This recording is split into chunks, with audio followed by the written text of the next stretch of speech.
This KFAN podcast is sponsored by Builders and Remodelers, exclusive Twin Cities provider of Elements Windows. Get the highest quality windows at unmatchable value. Visit buildersandremodelers.com for more details. Ever notice your dog slowing down and having health issues and wonder, what can I do to make them better? Well, my friend, add Rough Greens to your dog's food for 90 days and I guarantee you'll see changes that will amaze you.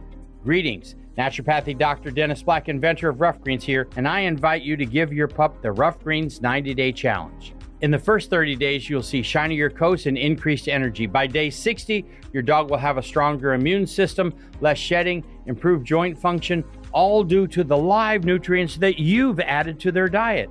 And at 90 days, better digestion, reduced inflammation, improved heart health, and you may even have reduced their cancer risk. Fetch your dog a free Jumpstart trial bag today. Go to tryroughgreens.com. Use promo code TRYROUGH. That's TRYRUFF. Go to tryroughgreens.com. Use promo code TRYROUGH. You discover the shipping. You don't have to change your dog's food to improve your dog's health. Just add a scoop of Rough Greens.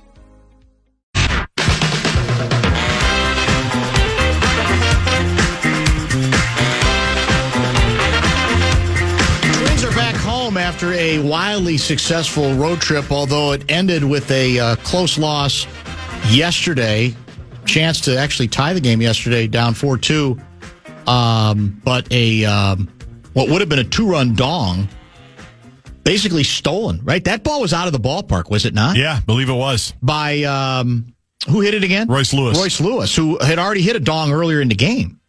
So a great stretch of baseball for the Twins. Who knows where it's going from here, but they're back home tonight against the Guardians. And Rocco Baldelli, the Baldelli Llama, carved out some extra time to chat with us right before the start of the show because he's got a lot of duties once you get to 4 o'clock and even 3 o'clock.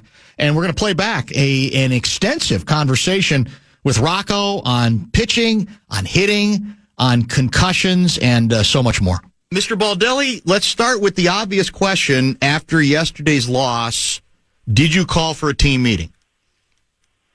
I probably wouldn't call it a team meeting, even though I did talk to the team really briefly after the game. It was I brought them together just to acknowledge for a second the amazing nature of the last 2 weeks.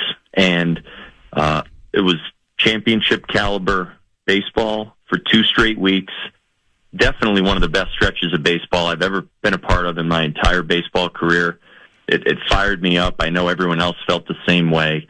And it allowed us to put a little closure to that, appreciate it for a second, and then, basically say, let's get to it again tomorrow, start something new.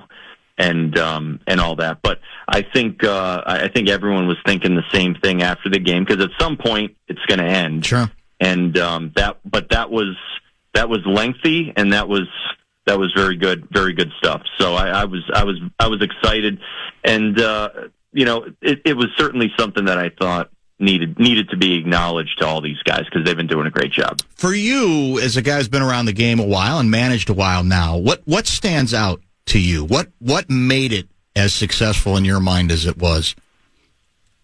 I'd say 2 things that probably directly affected it the most, and probably 1 thing indirectly. So I think it's impossible to deny that the pitching was phenomenal. And I almost said starting pitching, but it's not just the starting pitching. Clearly, it's also the bullpen just putting up a ton of zeros. Every guy out there did it in different games.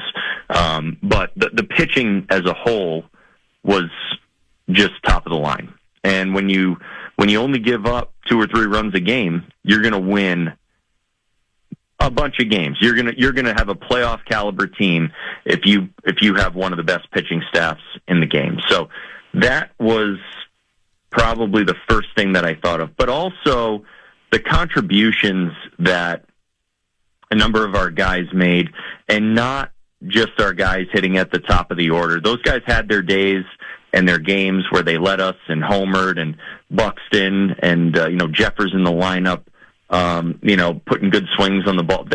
We saw that, and it was needed. We needed it. But when you looked up and down the lineup and the length of the 6 and 7 and 8 and 9 spots in the lineup, and the number of times that Deshaun Kiersey or Cody Clemens or Christian Vasquez in the 9-hole hitting the 3-run homer in Baltimore. He's actually been playing fantastic, by the way, on both sides of the ball. That the length and the contributions of the entire position player group stepping up and coming through. It's enjoyable to watch because you're going to need those guys to do that at some point, and it was every game, and you got a chance to see it.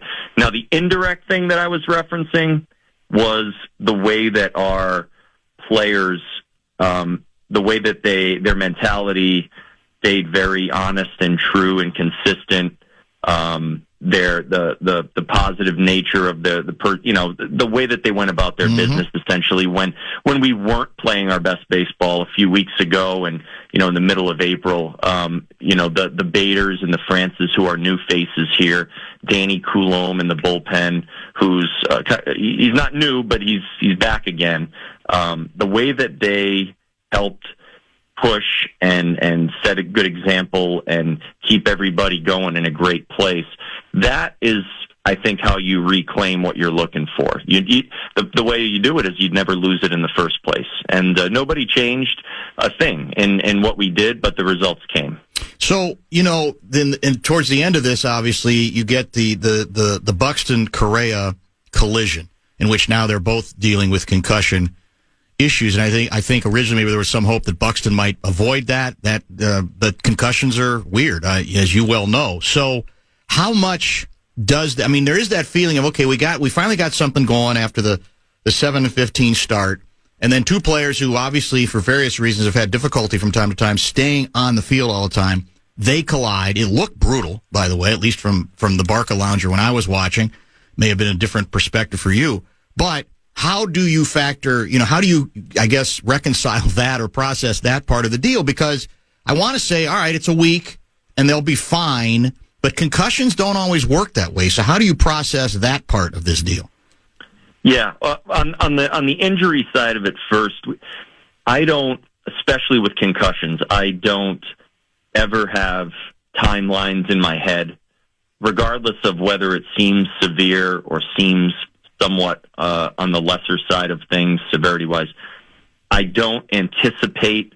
I treat it day by day, and that's something our medical staff maintains that we should always do, so I do it, and I genuinely do it. The players will get impatient at different times, but we are going to give them the appropriate time, whatever that is, to get back.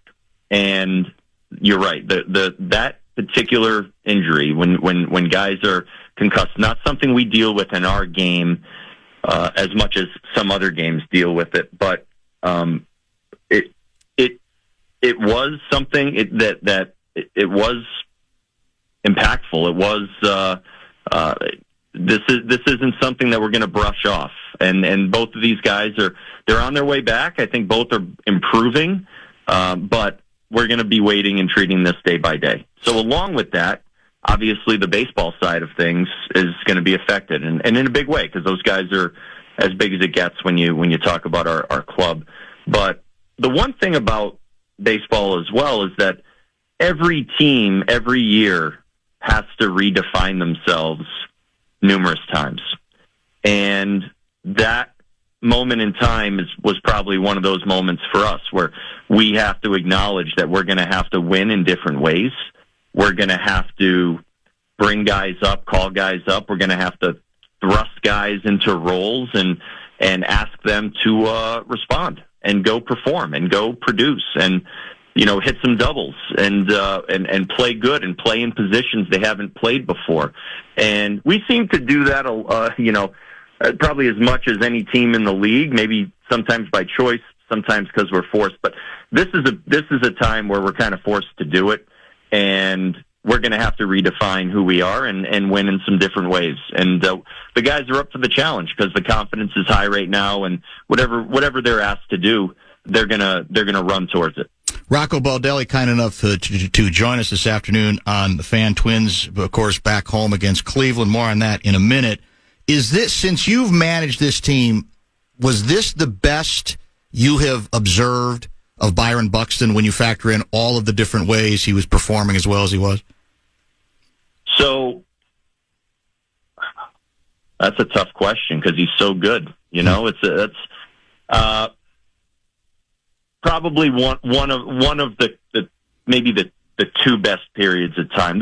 There were some periods in I think it was 19 or 20, and that 20 season, man, some of those memories I've half forgotten some of those, to be honest with you, and I'm okay with that.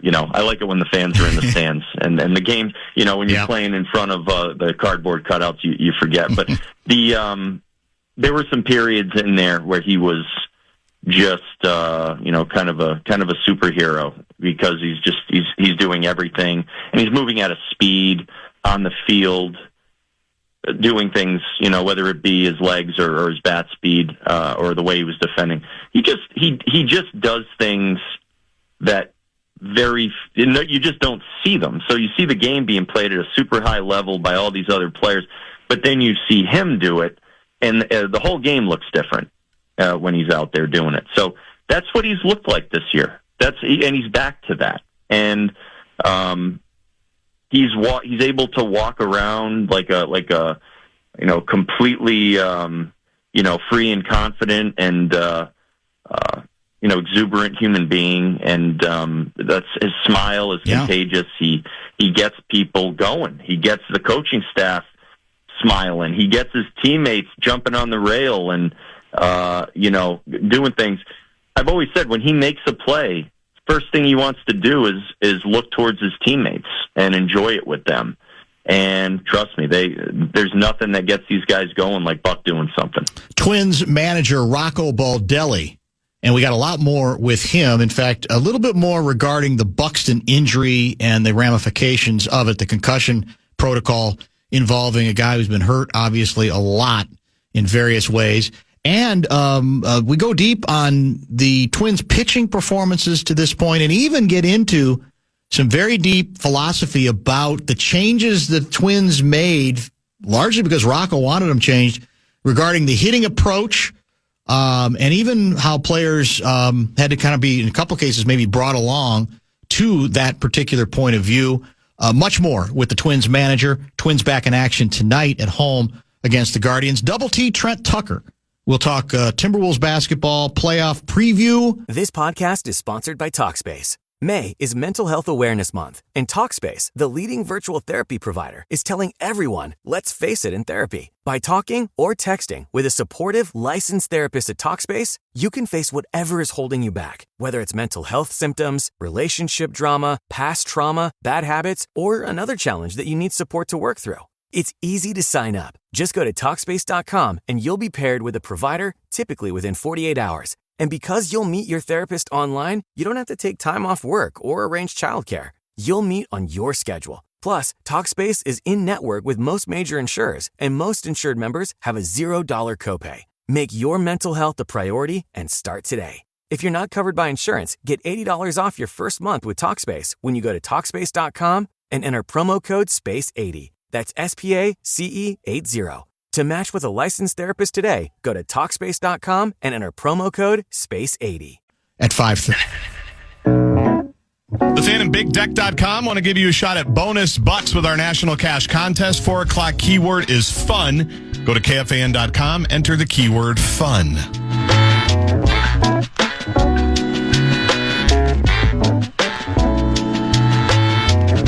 As I mentioned, Double T to preview Wolves, Okie City. We may even talk a little bit about the Eastern Conference Finals. He spent a minute or two in the Garden in New York as the Knicks try to get back to the NBA Finals and even win a title for the first time in many, many decades. Baseball is the conversation right now. The Twins are back home after a wildly successful road trip.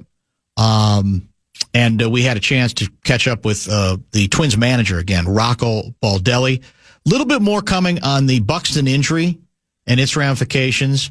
And also we go pretty deep on the pitching performances thus far in this team. A couple of maybe reinforcements to the hitting, given that you got a couple key people out. How realistic is this help going to be? And we even get into some pitching philosophy, too, regarding the old-timers' belief that, well, everybody's throwing too hard, and that's why you have all these arm injuries. So we cover a lot of ground in this little bit longer second segment with our guy, the Baldelli Llama. Given his history, that's what has to make it, I would think, for him and even for you as a manager, a little bit deflating. Yeah, so I could look at it as if every injury that we deal with is deflating. In our game, it's you're having to play with a piece of your roster out at all times. You're always probably going to have at least one of your good, high-end players out at any given time. I don't let this particular situation affect me or anybody else around here more so than any other injury we might deal with. Is it different in some ways? Of course it is. But we have games to win. There's no time to regroup. There's no time to dwell ever in our game. There's only time to get ready for the game that's starting in a few hours. Yeah. That's how it works. And I kind of like that about our game, because otherwise you can sit around and talk yourself into a hole, but we're never going to do that because we have games to play and frankly games to win. So that's that's definitely a psychological piece to baseball that I think when you get to the major league level, you're playing 162 games plus 30 games in spring training, and there's no time to sit back. There's only time to lean forward, and that's what we have to do. And our roster is not going to look the same without Buck or Correa, but the way we've been pitching, we're going to be in every game. So it's just going to take someone different doing one big thing in the game to put us on top, and we got to lean on our pitching to continue to do well. That's where I was going next. Have you played? Is this season old enough for you to conclude that this is the best pitching staff you've had since you've become manager? Ooh, well, it might be as deep of a group as I've had, and we've had some good pitching staffs, but good pitching staffs that have stayed healthy, can sometimes be better than great pitching staffs that are unhealthy. There's different ways to probably look at that. But this staff has every capability of being a group that you can ride deep into the season and beyond the regular season. This is the type of group that can do that. And you have to show that, though. You have to do it, you have to perform, and you have to outlast the rest of the league for me to stand up and say, this group is better than any group. They can be. I think they certainly can be.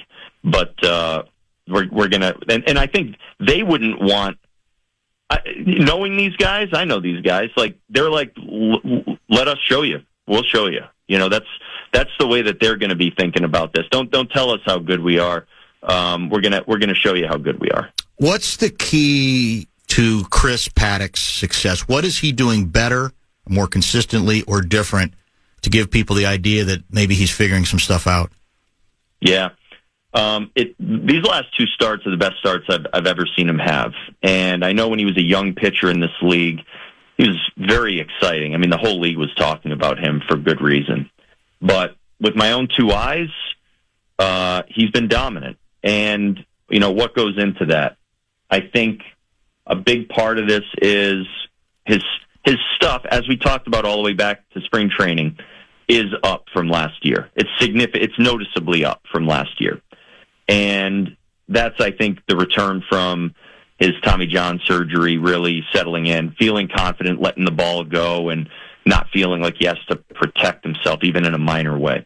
So he feels great physically. Ball's coming out excellent, mid to high, even high 90s, on the heater right now. I think he's messing around with his heater. Maybe it's the way he's releasing it, letting it go. He's getting some different results on different heaters that he's throwing, and these are some of the minor adjustments that guys make that you might not be able to see with your eye, but you may see with some of the results. I do think, though, that the changeup has been significantly better, and I think he's cutting that pitch loose, meaning he's trying to throw that pitch with the same arm speed and intent as a 97-mile-an-hour heater. And the results of the swings and misses, the reactions from the hitters say that pitch is different, and that pitch is just better. And that pitcher, what you can do with good pitching, guys with good ability, one small change, one small adjustment can change everything, and they have the ball in their hand. They can make an adjustment or change something or try something new anytime they want. And I think you're seeing some of that with Paddock. I think he's trying to make some small adjustments, and those small adjustments might be leading to big results. Let's finish up with a couple things about the offense. As I recall it, and we may have even talked about this when you came in studio, there was a lot of discussion about maybe creating more structure to what the hitters did, the work that they did in spring training, and even what it was going to be like during batting practice, etc. And there was also some discussion about, all right, moving runners along, doing better there, opposite field. Where are we in all of that stuff? Where does that factor in? Was that those reports, were they accurate, and is it something that you have attempted to adhere to? Where does it fit in to what you're trying to accomplish offensively? Yeah, we could probably talk for an hour just about this. And I think it'd be interesting if we did that. That'd actually be fun. Probably would be. Yeah, I really am high on the ideas that we brought into this season, that we challenged our hitters with, that we introduced to them, and that we asked them to take part in. So, we wanted our guys out there on the field as much as possible, as opposed to being in the cage as much as possible. And a lot of these guys have spent a lot of time in the batting cage on their way to this league and their time in this league, which is fine. There were a lot of teams that function like that. But one thing I wanted and I thought would be good to have them out on the field together as a group preparing. And that maybe that's just camaraderie, but it's actually more than that. I think there are a lot of things to be gained by being on the field that you can feel that you can't necessarily feel in the cage. On top of that, you can base run, you can go out there and shag live off of all of the BP swings. You can't do that when no one's hitting BP. Essentially, you have a dead field with coaches out there picking balls up and a couple of guys hitting, and that's essentially all you're going to see from guys offensively. So but more importantly than any of that is the mental approach of how you approach a game, both scouting report wise, both where you're setting your eyes to face a certain type of pitcher who's going to attack you in a certain way, and what you're trying to do with those swings. And in this league, a lot more than there used to be, the pitchers are actually trying to own the top of the zone and not necessarily the bottom of the zone. And with that, the hitters then have to own that. If the hitters are going to do their jobs well, they have to own the top of the zone and not the bottom of the zone. So what we've tried to do is mentally get our guys ready for that and train them to do these things. And it's somewhat complicated. I can't tell you it's like the simplest way of approach. It's not a see it and hit it thing. If you're showing up there just trying to see the ball and hitting it and just not thinking about anything else, it's very hard to do. It's almost impossible to do, as good as the pitching is these days. So with that, the mental side of simply going up there and trying to hit a hard line drive and a hard low line drive is really all we're trying to stress and preach right now. We're not up there in the home run, league leaders this year. That's it. We're not. And with Buxton being down right now, with Matt Wallner being down, he's probably the biggest power threat that we have, and he's been out for a while. These numbers, might not climb incredibly quickly while these guys are out of the lineup, but what can we do? What we can do is own the strike zone, battle these opposing starting pitchers, and not go up there just swinging at everything, but being very concise with what we're swinging at and hitting line drives all over the field. And honestly, our guys have been doing that. And it's not even just one or two of them. It's up and down the lineup. And you only do that when there's buy-in. And these guys are buying into these thoughts right now. So that's a lot of words, but we're trying to get our guys to kind of bullet point this thing. We're going to own a certain part of the zone. We're going to lay off this. Mm-hmm. We're going to go after this. And we're going to hit line drives all over the field. And we want to be relentless with that 1 through 9. And I can't really complain with what I'm seeing at the moment. No, I think it is an interesting discussion, actually. I think the listeners will get enjoyment out of it, too. The question I always have is I felt over the years when I was back, around the batting cage more often before games when I was writing, the sense I had was that some hitters can get pretty stubborn about their habits and about how they go about their business. Was this a tough sell? Was it difficult to get people to go along from the beginning? Because, hitters can be quirky in terms of they have their own idea. This is what works for me. Has it been difficult, challenging, or not so much? Professional athletes who have already had a lot of success in their life can be particular about things mm-hmm. and strong-minded about things. But this was something that we started on day one of spring training. And it was very, very clear, even going back before that into the off season, that we were going to go down this road and we were going to implement it. Here's the thing: were there a couple of guys that maybe this is a nice way of saying it, weren't so sure that this was best for them? Yeah, there were a few guys that haven't hit on the field in probably 2 years, not one time. So you can imagine that was a conversation or two, but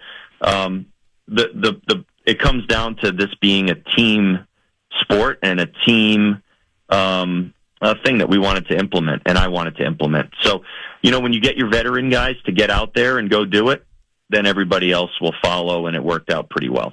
I'm old, Rocco. When I watched McCusker at the plate yesterday. The guy I'm thinking about is Dave Kingman.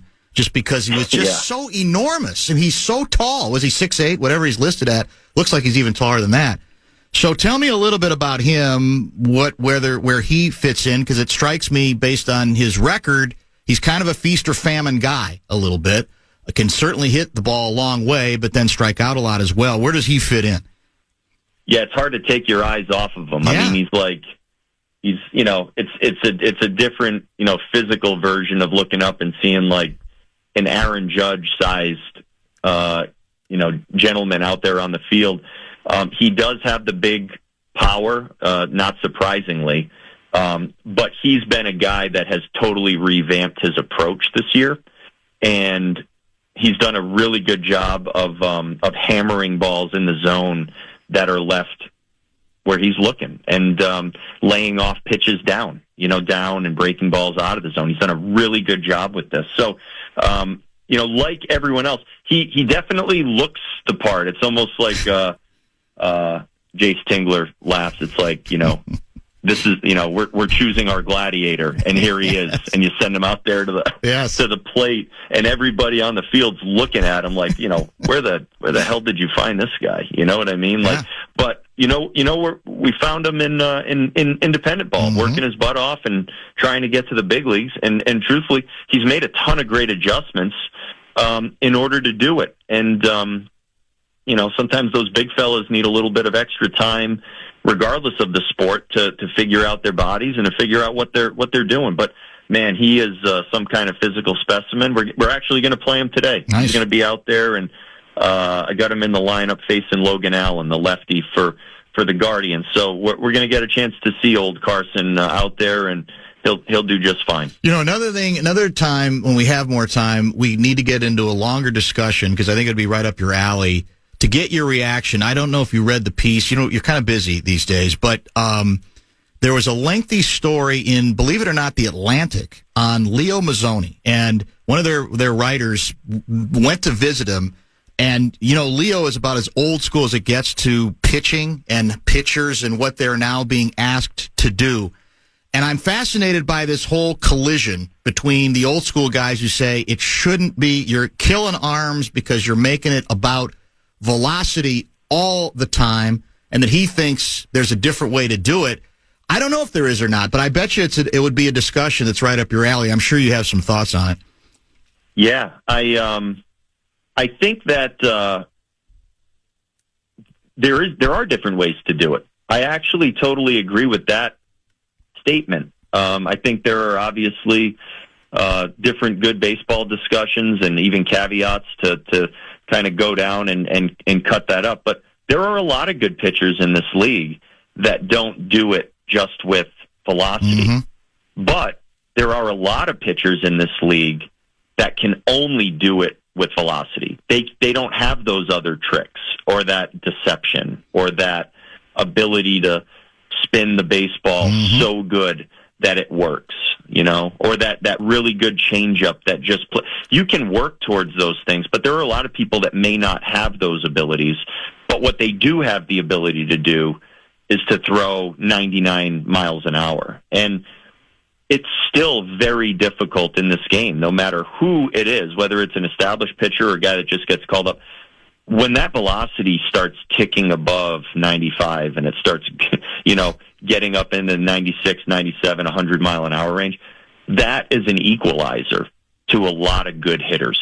And so that's not something that I think is too debatable. It's actually been pretty, easily shown, clearly to everyone. There's a reason why a lot of pitchers are searching for even more velocity, because you can't react to it. It's just too hard. And so, I think every staff is going to have some combination of both. But a lot of old school pitching principles still apply very directly. You probably hear me say it too much, and people probably get, bored of hearing it. But getting ahead, that's probably the most important thing you can do, is be a quality strike thrower and dominate at bats by being in the zone, 0-0, and winning, those tough counts, that 1-1 count, and giving yourself the advantage instead of going behind. That's the difference between what a hitter becomes when he goes 1-0 in a count. Essentially, he becomes Mike Trout.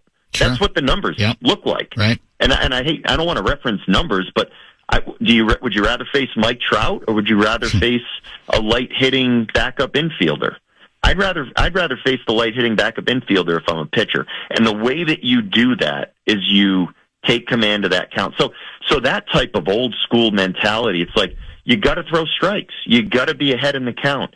Those things, these things we talk about with our guys every day. As complex as Pablo might be, that's the simple reminder that never goes away. And there's a lot of things like that still are in effect, and that we talk about daily. I think part of his point isn't, I think he agrees on the how effective velocity can be. His theory is it's killing arms. Why we're seeing a lot more pitchers go down and have to get surgery is that concentration with that kind of intensity is contributing to an arm problem in the league, in baseball. I don't know how you feel about that, but I think that's a big part of what he's trying to express.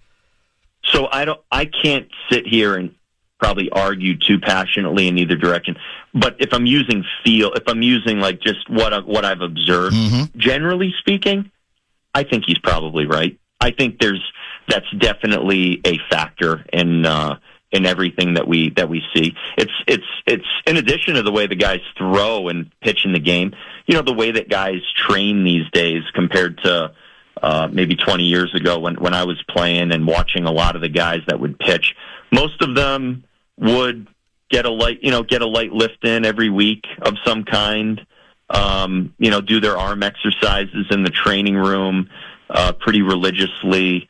But the guys now, the pitchers lift and exert themselves and, throw weights around like the position players do, like guys in other sports do. And when you work out like that and when you throw like that, it is more intense. I've sat with a lot of old time pitchers, guys that have pitched in this game for a long time, and I would literally just ask the question: what percentage would you actually say you're letting your fastball go at? Like third inning of the game, just middle of the count, you're throwing a fastball, and they would all be in the same range. They'd say between 80%, 85%, maybe 90%, but not cutting it loose, but maybe 90%. I don't know. But the guys today, they're letting it go. Right. They're letting it go. And when you let it go every pitch, there can be stress there. There's no doubt about it. So I can't argue with that. I actually probably more agree with that. But the results also speak for themselves. It's hard to hit these days. And the reason it's hard to hit is because these pitchers are so damn good. No question. Last time, I promise I kept you too long. So are you healthy again? You got sick. It seemed like there was a bug going through there. What was that? That didn't sound like fun. It was a real bug, we've had a bunch of guys kind of deal with this. We heard Joe Ryan. Joe's a pretty descriptive and colorful human, so he kind of described his ordeal. And so it got pretty hairy over here for a few of our guys. Like we said earlier, there's no days off, and the game doesn't wait for you. No. So you just either figure it out, go out there and play with it. A couple guys have had to give them a little time, though, and I think I just caught what everyone else had. So I've never left a game in the middle of the game, but I was about to lose it, and luckily I made it back to the hotel before the real, hard-hitting stuff hit. But yeah, it was it beat me up like it beat up a few of them. I think, knock on wood, I think we're through it though, and I'm doing fine now. Good. And I gotta be fine because I got the kids at home. So there you go. When I get home, I got to go get to work when I step in the door. Excellent. Well, and everybody can. That's the beauty of this particular affliction. You don't really have to describe it any more fully than you did, and everybody understands because we've all been there. Everybody can relate to that feeling and say, yeah, we've all, one way or another, at one point or another, we've all been there. I appreciate the time as always, man. This is a lot of fun. I hope we can do it again, maybe from time to time as the season goes on. And welcome back, welcome home. Good luck starting tonight against Cleveland. Thank you, Dan. It's always a pleasure, man. It's good to be back, and I look forward to seeing everyone at the ballpark this week. Should be a fun week. I think that was Rocco's way, very subtly, of saying, buy some tickets. Tickets Come on, are available. Man. We're pretty good, right? We're playing pretty well right Wolves now. don't play till tomorrow. Now, one of the things we didn't get to with Rocco is, of course, despite this 13-game winning streak that ended yesterday, we barely picked up any ground because it's a real division. And I'm sure that's something we can discuss in the future if the division continues to feel and seem real as well. Let's get a pause in here. We'll react to a couple things that the manager had to say. Don't forget Trent Tucker previewing Wolves Okie City at 5. Discover the life-changing benefits of Meow Greens for your cat. Ever see your cat slowing down or having health issues and wonder, what can I do to make them better? Well, my friend, add Meow Greens to your cat's food for 90 days, and I guarantee you'll see changes that will amaze you. Greetings, I'm naturopathic Dr. Dennis Black, inventor of Meow Greens, and I invite you to take the Meow Greens 90-day challenge. In the first 30 days, you'll see shinier coats and increased energy. By day 60, your cat will have a stronger immune system, less shedding, improved joint function, all due to the live nutrients that you've added to their diet. And at 90 days, they're going to have better digestion, reduced inflammation, improved heart health, and you may even have reduced their cancer risk. Fetch a free Jumpstart trial bag for your cat today. Go to trymeowgreens.com. Use promo code TRYMEOW. That's try, M-E-O-W. You discover the shipping. You don't have to change your cat's food to improve your cat's health. Just add a packet of Meow Greens.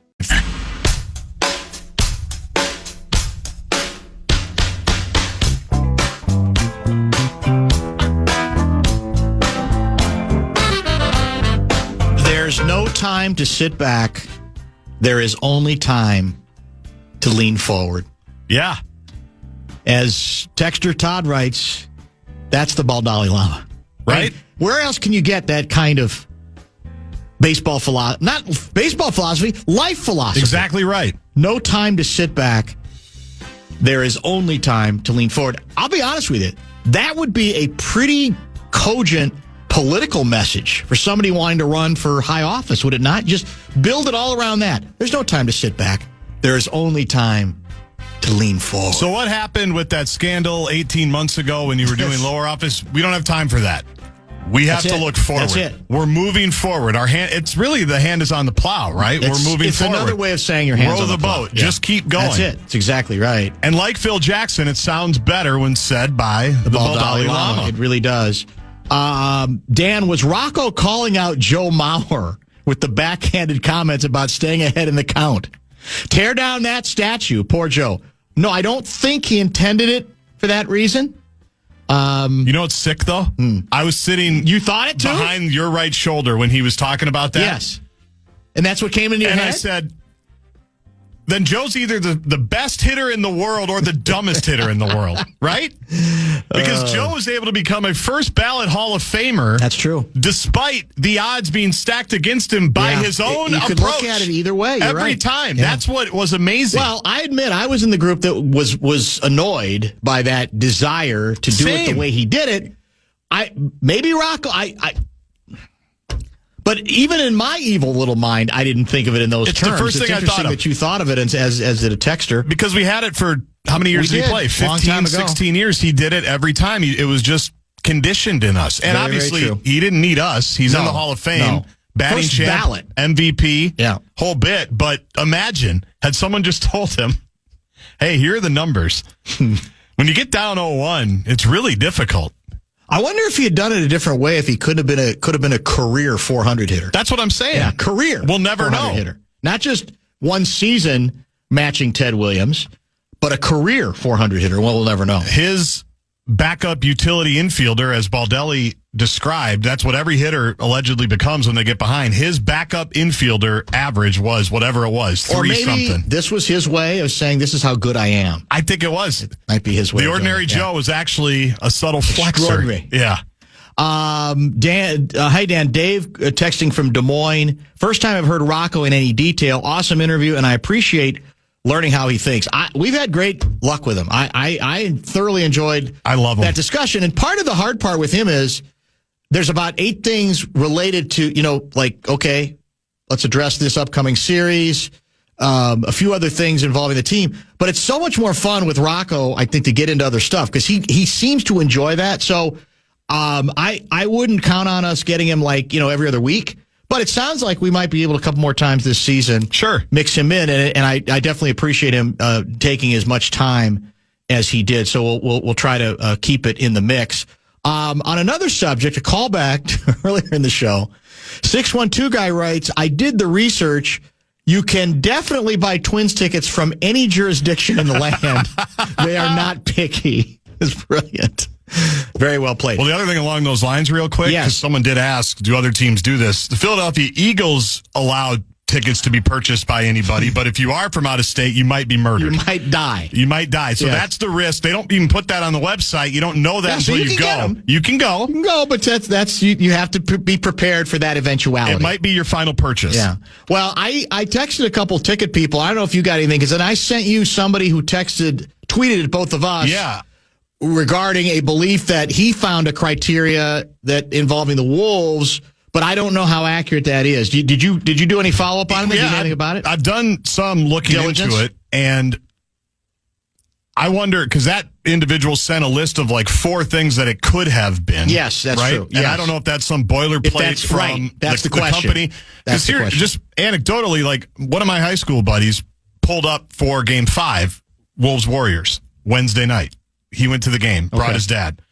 He bought the tickets. He has not lived in Minnesota for 25 years. He went to one college, unlike me, got a job in New York, and he's lived there for the last 2 decades. So there's no, he definitely bought the tickets with his New York billing address. And I even asked Josh Broughton to see if he could try to buy tickets to see, because he lives in California, obviously. So I don't think we limit it the same way.